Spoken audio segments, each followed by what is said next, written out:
Now we're ready to finish off our rose bed. Our first layer had 1 petal. Our second layer had 2 petals. Now it's time to add our third layer, which has 3 petals. In the same manner as I did before, I rolled my gum paste using a pasta machine and then cut it with a teardrop cutter. And I'm going to grab 3 petals. These petals have also had their edges just thinned out, and the shape has been stretched to about 1.5 inches. Same as I did before, I will apply a tiny bit of glue just at the base of the petal, a little tiny bit of a band around. Now these petals though, I want to apply similarly as they wrap around. I'm going to leave the first petal, leave one side open, and I'll push the other side down. Then I go ahead and add my second one on top of that. When I overlap this one, I want to make sure that the center of this teardrop shape lines up with the edge of my petal. And remember that I'm working with these so that the teardrop shapes are horizontally, not vertically.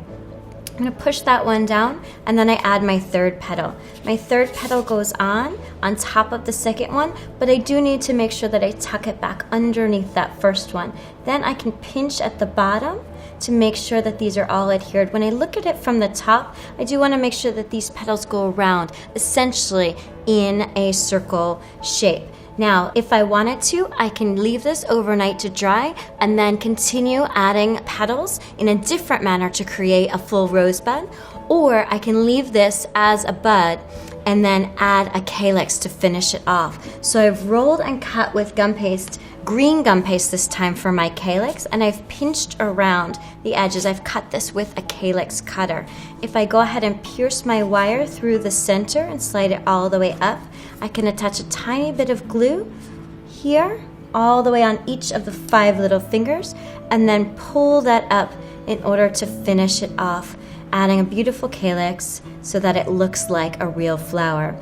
If though, remember, I wanted to create a full rose, I would not put the calyx on. I would just leave my rosebud to dry overnight and come back and paint it, painting carefully in between each of the little pieces of the calyx.